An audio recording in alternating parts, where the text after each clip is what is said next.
topic is delivering stakeholder return, HR, the enabler. Our moderator for the session is Mr. Tirthankar Khond, ED, HDS, OVL. May I please request him to join us on the moderator chair?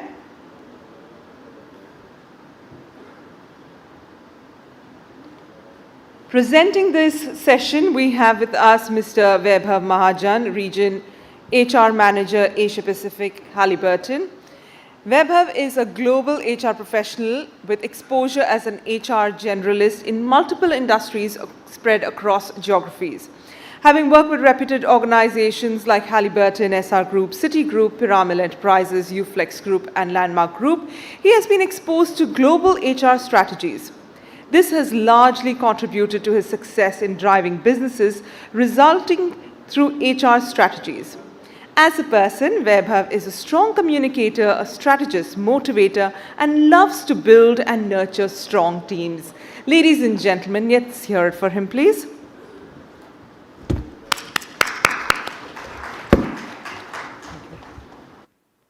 Hello. Thank you, Vinny. Hello, everyone. It's an absolute pleasure for me to be present amongst all you wonderful professionals here. On top of that, this place happens to be way more special for me. And the reason for that is while today I am based in Kuala Lumpur taking care of Asia Pacific region for Halliburton HR, this is the place where it all started. As many of us would say, Meri Janma Bhumi, Maji Karma Bhumi, Amchi Mumbai. So this is the place where I belong to and this is where it all started for me. Now that you all know who I am, let's move to the more important aspect of why I am here. And that brings me to the objectives of the session. What I'll be doing is, now over the last 2 days, which is yesterday and today, we have seen multiple specialists talking about a lot of important topics which are very technical, and we got to know from them how the industry is moving forward, what are the needs of the industry. And I'm sure everybody would have noticed that though the conference is called as technical conference, though the presentations were technical presentations, at every point of time, there were topics coming up, comments coming up regarding shortage of talent, development of talent, need of talent for the future. And that's where the role of HR, along with all the stakeholders as a team, comes into picture. So to do that, what I'll be doing is, first, we will try to list the stakeholders for the organization, which I'm sure many of us are aware of, but we will go through each one of them. The second is to understand what are the key expectations that these stakeholders have from the organization. It could be any organization, any industry that we are operating into or running. And the third, the most important part, which I'm going to cover, is how to drive this journey to meet those expectations and what is direct or indirect role of HR in that. I would just request one cooperation from the audience over here. There would be times when I would request for certain opinions from you, which you can just share by raising your hand. Can we have hands raised to see? Perfect, this way. So to start, I want to do one small demo and would want to leave you with that thought, which we will refer later on when we pass through the presentation. I'll request from the audience, everybody who has passed their graduation before year 2000 in India, if you could please stand up for me, it's a request. If you could just stand up. Anybody who has passed graduation before 2000 in India. Thank you. Just stay standing. Remain standing, please. Now, out of all of you, whoever has heard of or knows Sri Ratan Tata as a name, if you could raise your hand. Good, 100%. Now the last question, I will not keep you standing long. The last question, hypothetically, imagine, go back to the initial stage of your career where you were 3 years of experience in any of your organization where you were working. Sri Ratan Tata was not part of your organization. But while you were working, he comes by, passes through, and just tells you, hey buddy, the thing that you are doing this way, do it this way. It will work better for you, and walks out. Anybody of you who would just follow that blindly, please sit down. If Sri Ratan Tata is telling you that, okay, do this, it will work well for you, anybody who would follow that, please sit down at that time.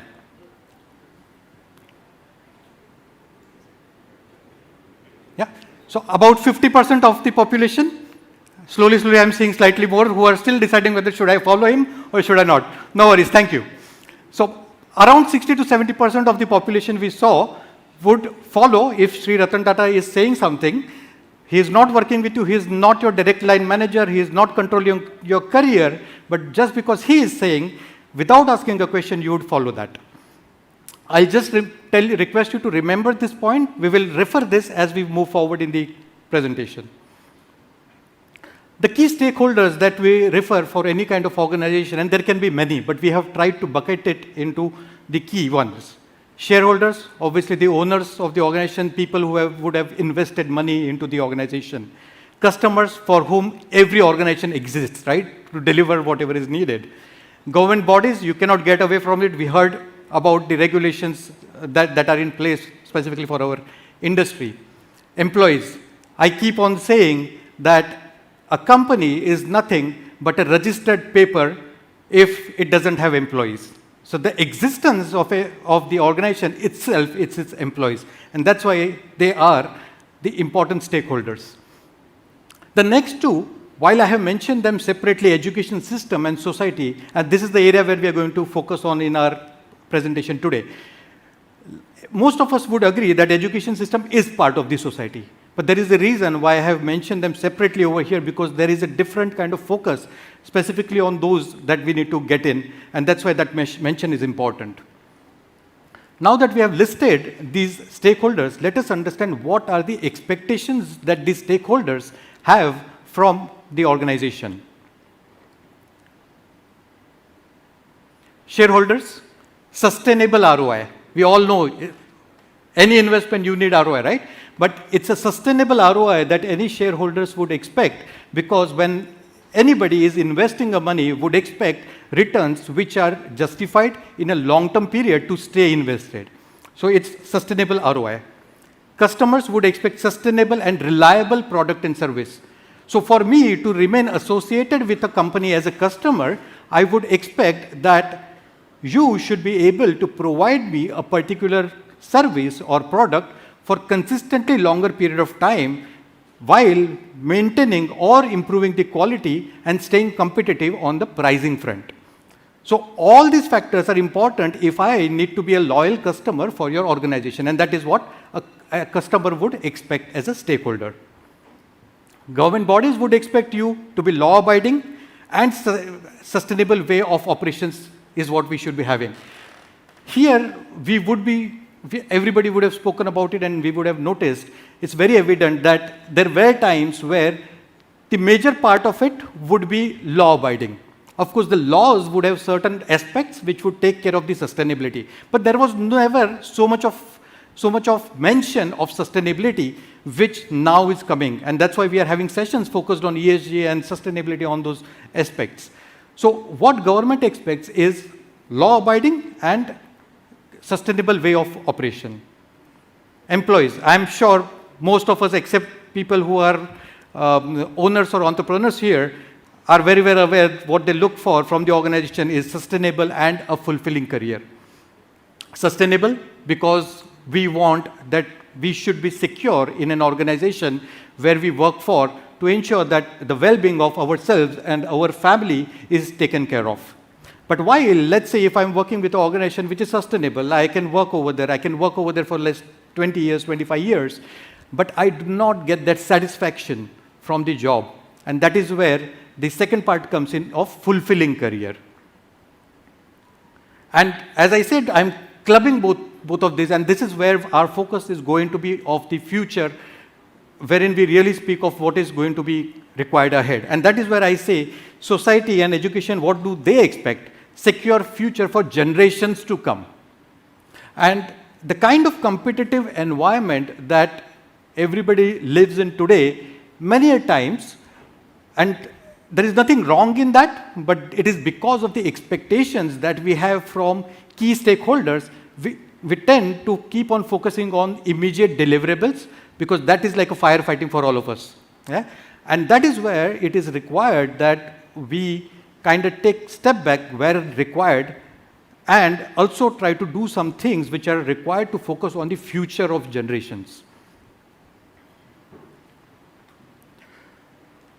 what is needed for this journey to secure future of generations. And we can go on listing, but I have tried, considering the 20 minutes of the session, that, okay, what are those 3 important things if we want to secure future generation? What are those 3 things which will be needed where we as a team can contribute to? Enough of opportunities, attractive environment, and capable talent. So if you see, if today we are able to create kind of situation wherein you would have enough of opportunities in years to come for the generations ahead, we ensure that there are enough opportunities. Now, while you would have enough of those opportunities, if those opportunities do not exist in an environment which is kind of welcoming, comforting, or attractive, generations would have multiple other alternatives to move from, and that is what one of the challenges that we keep on speaking about. So we will focus on that. What do we do to address that? And if you have opportunities, if you have good environment, but if you don't have capable talent, the sustenance is a problem. Because you have got opportunities, you have got people who are coming in, you are giving everything, but you are not getting the delivery that is expected, and that's where the sustenance becomes problem. And that's why you need capable talent to be available. Now, as we see, and I believe I can say this with a lot of responsibility, that if I see everyone who is associated with this forum today and yesterday, right from Mr. Arun Singh to Mr. O.P. Singh to Dr. Sushma Rawat and all of us that over here are, I would say this is the kind of largely the think tank of the industry who knows and who kind of drives the industry. If I put IADC and these organizations and these representatives who are here can do that.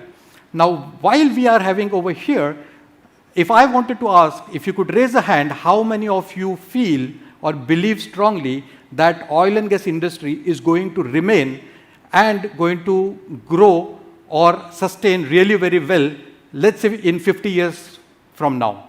Anybody who believes that can raise a hand, that okay, oil and gas industry would remain, would grow, and would do well in years to come. 50 years, yeah. Yeah, I just said years to come. Okay. Thank you, Mr. Arun Kadre. So, no worries. It's an estimate, and there are way qualified people and agencies who have predicted, who have worked on that. So I am a newbie to say anything on that. But I am just trying to drive a thought process over here, which could give certain perspectives, may work, may not work. But largely what we saw over here, the think tank which is there, it itself is divided, wherein you have 50% of the people who are convinced that it would stay and do well. There are 50% of the people who are not convinced that it would stay and do well. So again, the agenda of my presentation is not any data, right? We have got, as I said, way more qualified professionals who would do that. But what I could say is, if we are talking of, we want to keep the talent, we want to engage the talent, we want to ensure that we have the right people in place, it is important that first of all, we as leaders of the organization, are we convinced that there is a future of our industry? And there are data which are available, which give both of picture, and it's on us, okay, which is the right picture. I'm not saying we need to over-market, but it is important that we realize, unless we educate people, unless we educate the new generation, people are blindfolded with whatever they hear across the globe. And there are more people who might not know much, talk more, and people like us over here who would really know the in-depth of it, but might not talk about it. And I'll drive to those thought processes.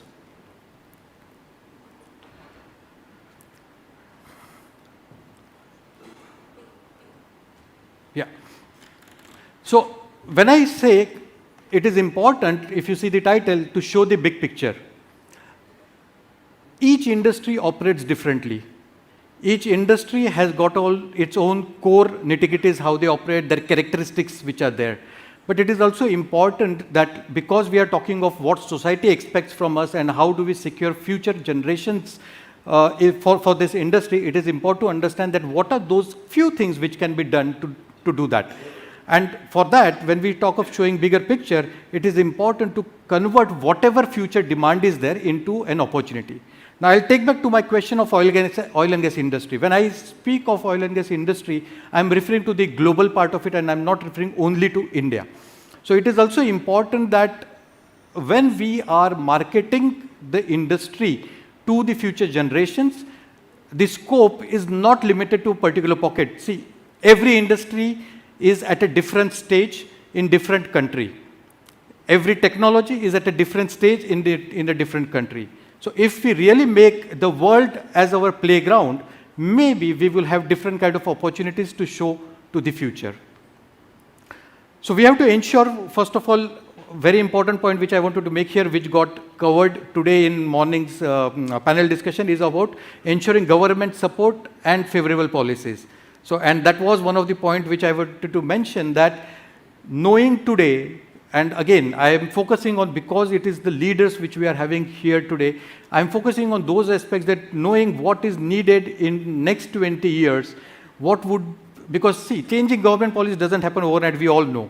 So that has to be part of our role as leaders to understand what are those changes which will be needed, and trying to influence or act on those right now, irrespective of whether we would be part of that industry at that time or not. Second is direct project sponsors for the future. This largely is happening because we spoke of few of the new technologies where people are working on and all those things. So that is largely happening, I would say. And the last one here in the indirect role is getting organizations ready for the future. In this, I refer to the internal structures, internal policies, process, etc.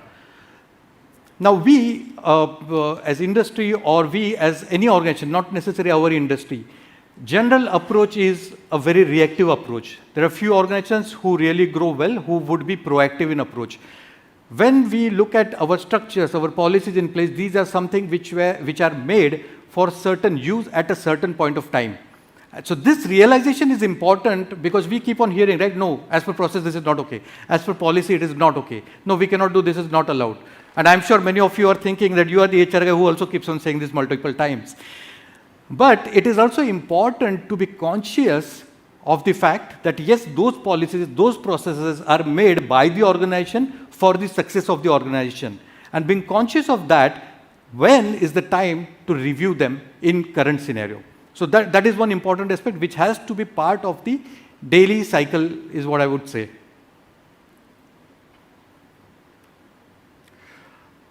Okay, on the direct role of HR, creating conducive environment, job analysis and work environment. Now I'll tell you what I'm trying to mention over here. There are only two things which I'm mentioning: job analysis and work environment shift. Now, important to understand, like I said, policy and process, we need to keep on thinking how do we change them at time to time. When we look at job descriptions, now technologies have got evolved.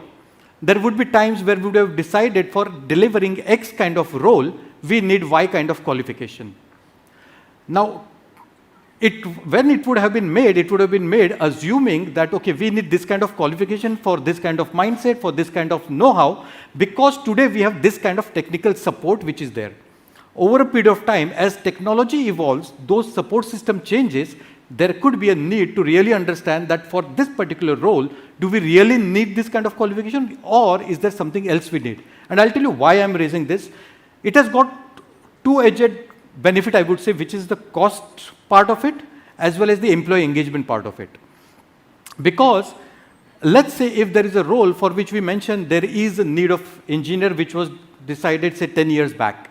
Today, with the technical kind of technology kind of advances which have happened, if that role can be delivered with a slightly less qualified person, there is a need to relook at it, because cost is one aspect wherein, okay, you are getting less qualified person for delivering that role. The second aspect is the engagement part of it, wherein we all know that as professionals we like to do the work which is more relevant and more associated with our kind of qualification, more in line where I can use my talent. Otherwise, we keep on hearing with nowadays with a lot of generations, right? Oh no, I am made to do lot bigger things. I am not made to do this. I was not made to wear this coverall and go there and do this work, right?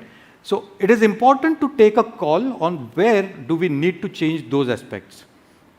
Work environment, and Okay, I'll just come back on that. There is also an important point to understand that the speed at which the technology is changing, the speed at which the world is changing, the speed at which the generations are changing. Because if there was a time where we could relook at the structures and policies in, say, once in 15 years, today could be a time that we need to relook at them in, say, 5 years, and there would be a time coming that wherein we might want to look at them maybe once in 2 years as well. Because it depends, it has to be flexible because it depends on the pace at which your environment is changing, and we need to adapt to that environment because we cannot be resisting that environment. Now, when we speak of developing capabilities, I'm just saying I'm short of time, so I'll try to cover faster and I'll answer the questions. So we need to market oil and gas industry better is what I feel. Now, we spoke of Sri Ratan Tata. There are many such leaders whom we would be aware of, irrespective of whether we are from that industry or not. But we have really great leaders within our industry, and it's a question to think whether how many people from other industry know our leaders. I don't know if I'm able to communicate what I want to communicate. It's an important aspect that because people get followers.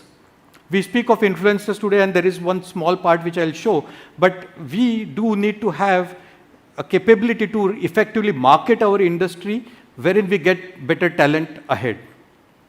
Working with education system to evolve curriculum apt for future. Again, when we are speaking of we are investing on projects or technology for future, if there is a way wherein we can start associating with colleges and universities to develop talent also in parallel, we would be maybe bridging that gap which we would have then when we have technology. Okay, we need to hire fresh and then start training them as per the new technology which we have. And partnering with colleges, universities and development of students. Now here, what I'm trying to say is most of us, and I am the culprit of that as HR as well, that most of us would be visiting colleges, universities. Why? When we have campus recruitments. Correct? And that's the only time we try to face. There will be very few who will be going to colleges and universities to give kind of guest lecture, to tell them, okay, what technology is and kind of engagement. But that is very few compared to the campus recruitment. I want to drive a thought process to different case.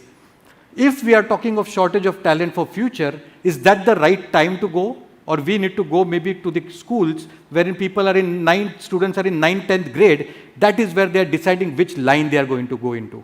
And I think there is a need today to influence that lot wherein they make up their decision, because today they would be hearing from outside, oh, oil and gas, there is a problem, the industry is going down, there is maybe not future of career. By the time you will pass out, it will be already 5 to 10 years gone. Just imagine what will be demand over there.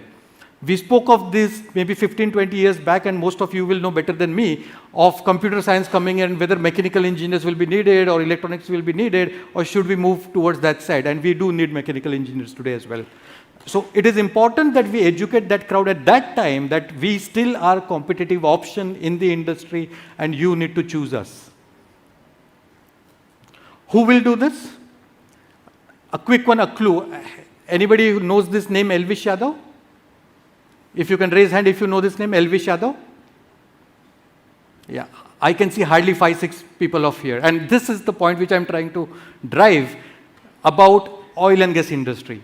Now, today's generation, we spoke of Sri Ratan Tata earlier, wherein you would have Sri Ratan Tata saying something and 60% of the earlier population would follow him just because he is saying. And Sri Ratan Tata would have spent decades building that credibility of his thought process, his thought leadership, due to which most of you or many of you chose to follow him, right? Today you have, so Elvish Yadav is nothing more than a YouTuber. Somebody who creates YouTube videos, who would have created certain YouTube videos over last maybe 1 year or 2 years, may not be adding any value to somebody's career or somebody's life like Sri Ratan Tata would have done.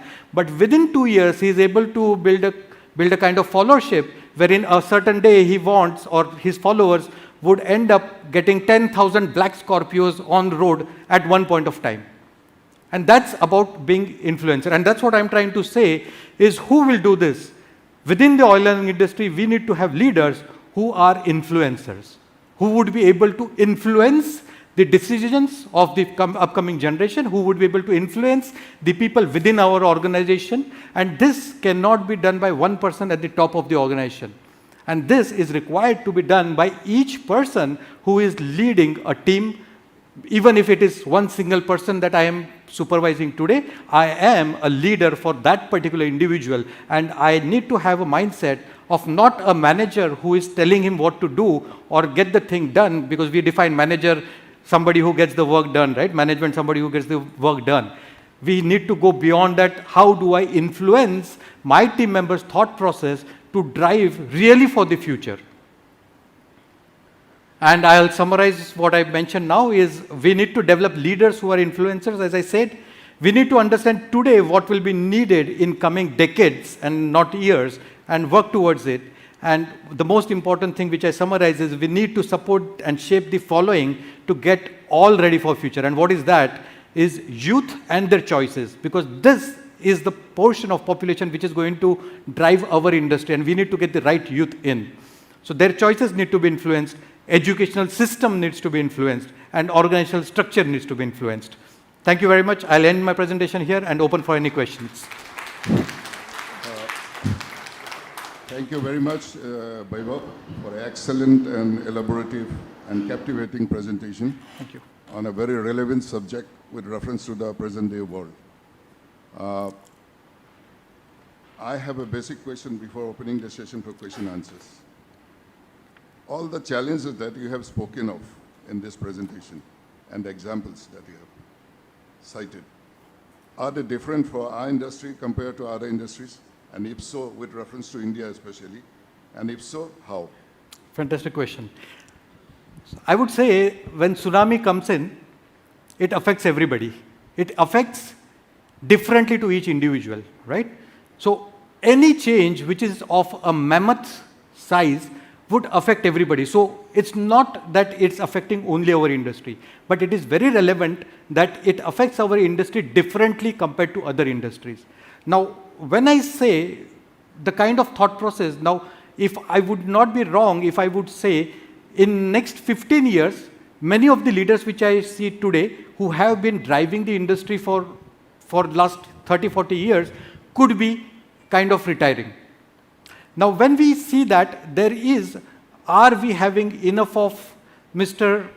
O.P. Singh, enough of Mr. Arun Karle, enough of Mrs. Sushma Rawat available to take up that drive ahead, and are they doing enough to have their next generation?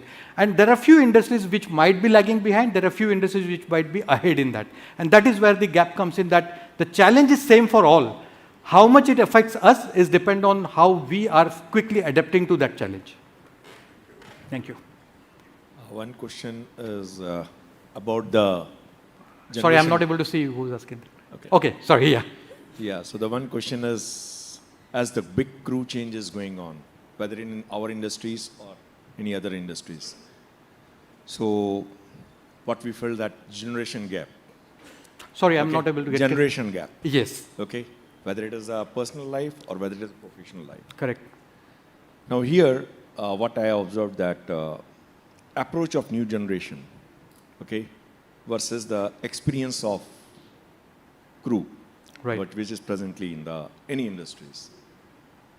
How to make a gap, fill the gap of that, because that plays a very important role. Absolutely. Because the approach, whether it is professional or personal, correct, of the new generation versus the old, and that generally we use as the generation gap. So how yes, are you going to, what is your advice on that? To fill fantastic the gap? question. Thank you for that. Okay, let's be honest in accepting this. Many of us have said, right, in my time I used to do 36 days at a stretch. This today's generation can't. Do you accept that we have said this?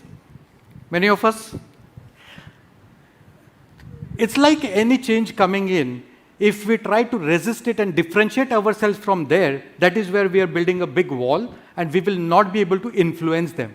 And that is what I'm trying to say over here. It is important to understand that when we were operating in certain environment, our thought processes worked. Today, the environment has changed, the generation has changed, their preferences have changed, and the earlier we accept it and then try to find what are the strengths of this generation which can be molded along with my thought processes or my strength, that is where we will strike the right balance of generation. But It cannot happen in one conversation. And that's what I am trying to say, that today we need to think for 20 years ahead and start doing it on daily basis when I interact my daily conversation with my team on daily basis. So when I speak to my team member, if I'm speaking only of what happened today, did we finish that work, is that result showing okay, are the data showing enough monitoring, is the correct? That is not the enough conversation. We need to have daily conversations with them. How do you see yourself in future in next 5 years, and what are the new things which you would want to do apart from this? And I think that is where you can give inputs based on your experience. Of course, those inputs were relevant then, might be relevant today, but need to be molded as per today's requirement. I have a quick Yes, question sir. for you.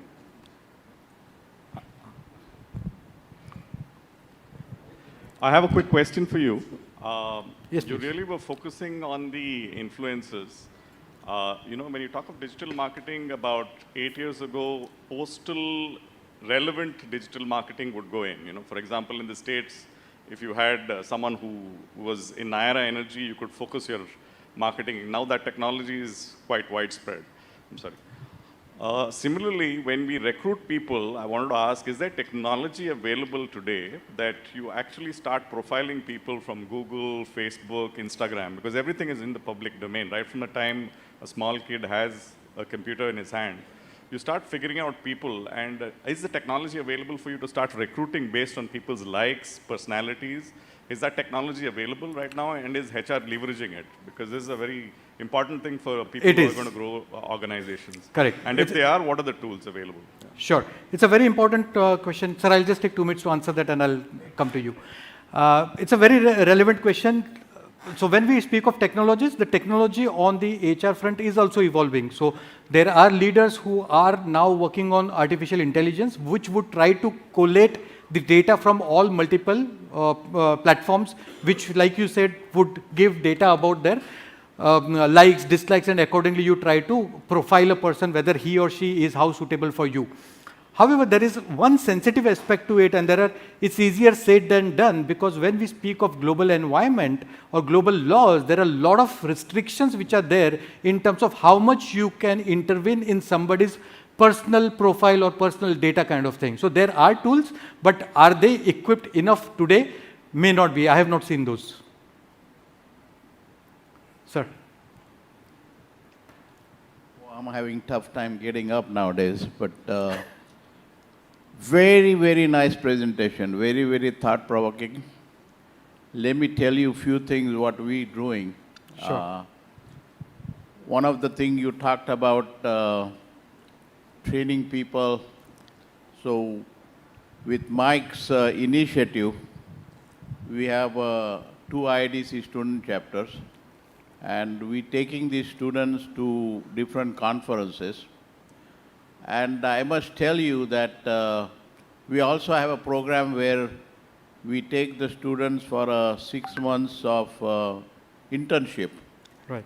And I've given 2 webinars on hurricane, and they were all run by those students.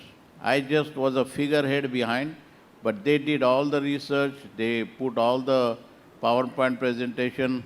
So what we need to do is, with these students, in order to promote our oil industry, we need to get with ESG with them. And we need to tell that, hey, our oil industry is not bad, we're doing these things, and we're reducing. Right. And that's what we need to push. Again. And as far as getting the leaders, when we kind of interact with them, we find the leaders. But we need to make more leaders also. So that's what I would want to say. And I have been observant over the last 2 days, and let me tell you the kind of, and I don't know you personally, right? We have not met or we have not interacted ever before. But from my observation, I can say that the kind of years that you would have spent in industry, I could automatically see a kind of followers following you on multiple forums. So I think that's a commendable work that you have done, and that's why you have those followers whom you have created over a period of time. The only point I'm trying to raise or mention over here is, sir, that those followers which earlier were created over 20 years of hard work, today the patience that the younger generation has had so less that maybe we need to work at making that impact within 2 years. Tough one. It is. I agree it's a tough one, but we will have to start somewhere. I think we can do it. What we need to do is we need to have more interaction. And Absolutely. I was just talking to some of the people, we got a bunch of retired ONGC guys, and I'm trying to push them to get into the university and part some of your knowledge, their knowledge, and we need to generate more people. Absolutely, sir. We need to generate more people like you. Thank you, sir. Okay, bye.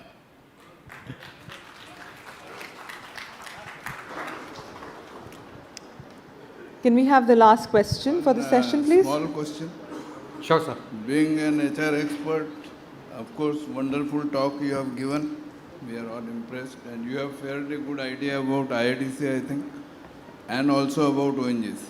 I have got to ask you one small question.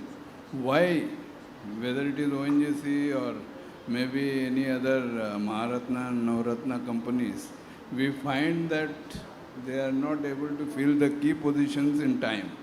So people superannuate, but the Correct. place remains vacant, and thereby damaging the organization to a large extent. What is the reason for this? Agree.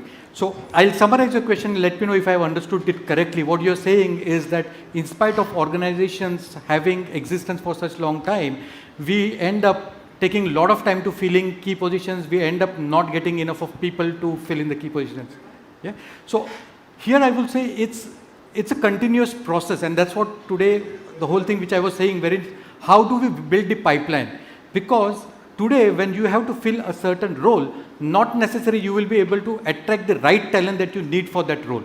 You might get somebody to fill in, to sit at this chair, but the kind of expectations that we have from the role, and most of the times those expectations are so sometimes well defined and sometimes so vague, because it's an imagination. No, I need this kind of person, and that's where the gap happens if it's not continually developed. And that's why the solution to this is more of developing people internally, because you cannot have, the best fit for your requirement is something that you have created yourself.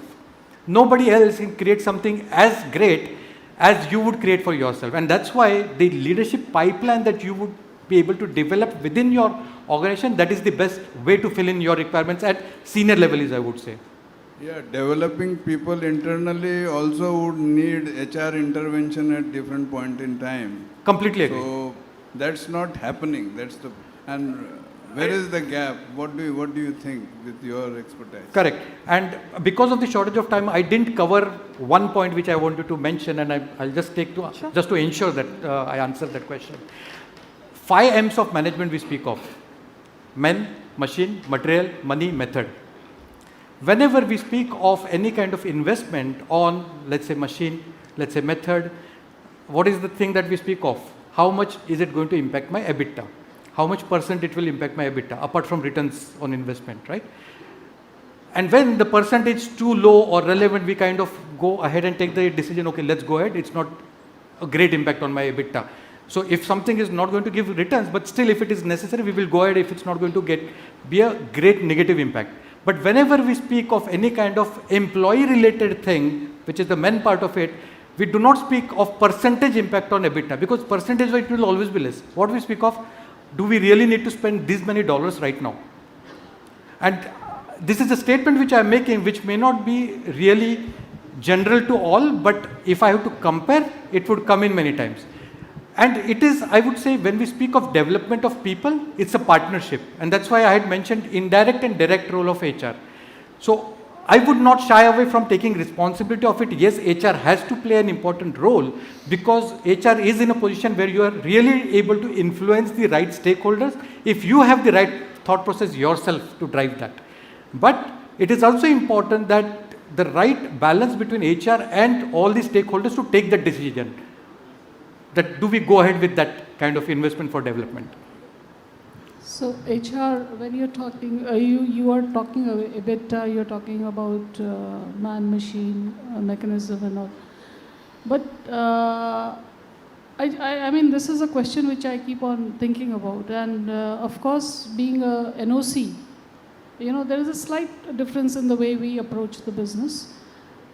Do you think HR should be a part of the strategy, or for the company, for the nation, and for the industry in which it is? Or does HR remain, just a little bit removed, detached? So, what is your answer? I mean, should it be a part of the company strategy, or whether HR at all thinks about a company strategy? Yeah. So I would say a value to any function comes by the person who is driving that particular function. And if I have to generalize whether it should be, yes, it should be. But it is also important that you have the right person to create that value. And I'll tell you why, because I think you were not there during my presentation, and I would have tried to maybe few of the part of the question would have got answered, wherein I am speaking of what is needed 20 years or 24 years down the line, and what is it that as an organization, including HR and including other functions, we can do to ensure that we have the generation gap being built up, we have people ready and choosing our industry for the future, which currently we all said over the period of time that they are diverting. So I did mention that. Now, when I mentioned that, that is part of strategy, right? Because we are talking of strategy is nothing but something that we think of today for future. And that is what as HR I'm trying to say here today, that yes, HR needs to be part of strategy and HR needs to own that. We cannot be blaming, see, I am not being part of strategy, they didn't call me for this meeting. It cannot be. It's by the person who would create that value, wherein the leadership feels, no, if I get him or her inside in this meeting, he or she would add value. So it does need to be part of the strategy, but it depends on the person who would be able to deliver that value if he or she is included. Thank you so much, Mr. Mahajan, for enlightening us on human factor through your presentation.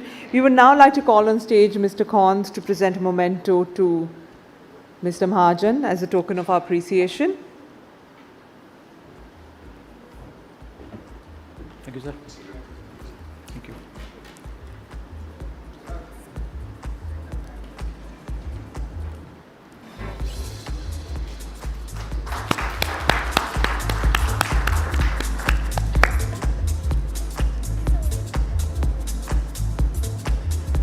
Thank you so much. Thank you, sir. We would also like to you all. call on stage Mr. Sanjay Kullar, CGM Drilling ONGC and member of IADC, to present a memento to Mr. Khons, please.